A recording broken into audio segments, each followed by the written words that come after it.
Imagine lending your friend $1,000. A month later, he gives you the money back.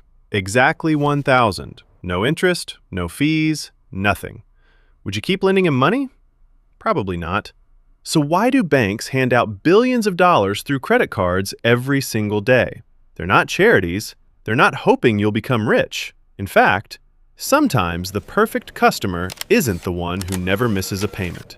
And that's where this whole story gets weird. Because the biggest secret about credit cards isn't how people spend money, it's how banks make it. We all know someone like Jake. Or maybe we are Jake. Jake swore he'd only use his credit card for emergencies. You know, car repairs, medical bills, alien invasions. 3 days later, he was buying a $9 smoothie because he didn't have cash. A week after that, wireless earbuds, then a gaming chair, then a pizza at 2 in the morning because apparently hunger becomes more expensive after midnight. Jake kept saying the same thing. I'll pay it off next month. Future Jake became the richest man on earth. Present Jake spent all his money. Poor future Jake never stood a chance. We'll come back to him later, because Jake isn't the funny part. The funny part is that his bank absolutely loves him. Most people think banks make their money from interest. You swipe, you don't pay, interest piles up. Simple, right? Well, yes, but also not even close. That's only one piece of the puzzle, and honestly, not even the most surprising one. Picture this. You walk into your favorite coffee shop. You buy a $6 latte. You tap your credit card. Done. Feels free. Almost magical. You leave happy. The coffee shop gets paid. Everybody wins. Except something invisible just happened. The coffee shop didn't actually receive the full $6. A tiny slice disappeared. Not because of taxes. Not because the coffee evaporated. Because the payment network took a cut. Banks call it an interchange fee. Normal people call it, what do you mean somebody took money from my coffee? Multiply that tiny fee by millions of purchases. Every hour, every day, every year. Suddenly your latte is helping finance office buildings taller than mountains. Okay, maybe not mountains, but definitely taller than my apartment. Because banks aren't just making money when you owe them. Sometimes they make money when you're being responsible. And that's the part almost nobody talks about. Remember Jake? Let's meet Sarah. Sarah pays every bill on time. Every single month. No interest, no late fees, nothing. So the bank loses money on her, right? Not exactly. Sarah buys groceries, gas, plane tickets, Netflix, dog food, coffee, way too much coffee. Every purchase creates another little fee. Tiny by itself, massive together. Sarah never pays interest, yet the bank still earns money because she keeps using the card. Imagine owning a toll booth. Every car pays just a little. You don't need one giant payment, you just need traffic, lots of traffic. Banks love traffic. And this one changes everything.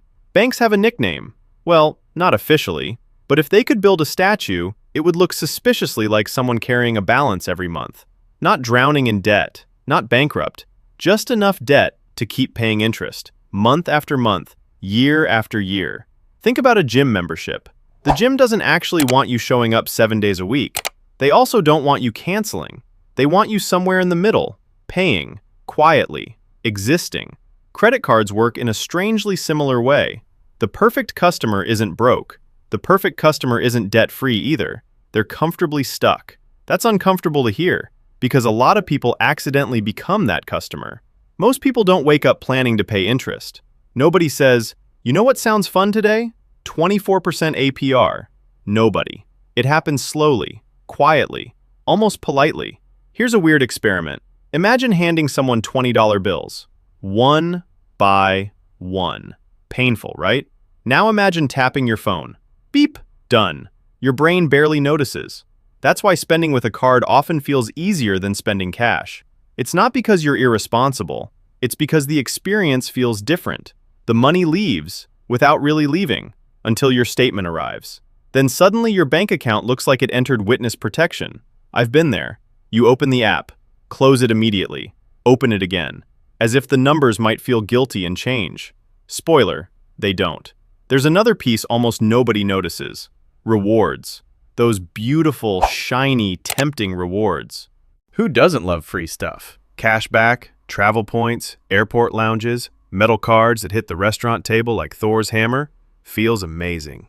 Until you buy something you never needed, just to earn 2% back. Congratulations, you spent $500 to earn 10. That's like buying an elephant because it came with a free banana.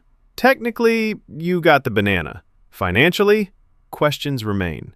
Rewards aren't fake, they're real, but they're designed to encourage spending, and spending creates more opportunities for banks to earn money. It's a brilliant system, not evil, just brilliant. None of this works unless people keep using their cards. So how do banks make sure they do? Think about the last time you carried cash. Seriously, do you even know where your wallet is right now? Mine usually disappears the moment I need it. Meanwhile, my phone is practically glued to my hand. Paying has become effortless, and effortless habits happen more often. The easier something becomes, the less we think about it. That's true for ordering food, scrolling social media, and yes, buying things we definitely convinced ourselves were investments. No, a $60 scented candle was not an investment. I'm talking to myself here. Convenience increases spending. More spending creates more transactions. More transactions create more revenue. Simple. Because there's one final piece. And honestly, it's probably the most important one. This surprised me the first time I really thought about it. Banks aren't actually selling money. Money is everywhere. They're selling something else. Time. A credit card lets you enjoy today, while tomorrow deals with the consequences. Sometimes that's incredibly useful. Your car breaks down, medical emergency, unexpected travel. That's exactly what credit is for. But if every little purchase becomes tomorrow's problem, eventually tomorrow arrives. And tomorrow has receipts. Literally. Remember Jake? He finally opened his monthly statement. Silence. Then he said the sentence we've all heard before. I honestly don't remember buying half of this. Future Jake looked exhausted. Present Jake suddenly became very quiet. Turns out, future Jake had been paying for present Jake's late-night pizzas all along. Poor guy never got a break. Here's the thing. Credit cards aren't villains. They're tools. A hammer can build a house, or smash a window. The hammer doesn't care. Neither does the credit card. Banks aren't making money because they're secretly evil masterminds sitting in volcano lairs petting white cats. They're making money because they've built one of the most efficient business models in history. Millions of tiny transactions. A percentage here, interest there, rewards that encourage spending, convenience that keeps people coming back. Individually, none of it feels like much. Together, it's an incredible machine. Once you understand how the machine works, you stop feeling like you're inside it without a map. And maybe, future you finally gets a day off. If you enjoyed this video, hit the like button and subscribe because we've got a lot more money myths to uncover. And I want to hear from you. What's the smartest or dumbest thing you've ever bought with a credit card? Drop it in the comments. I'll see you in the next one.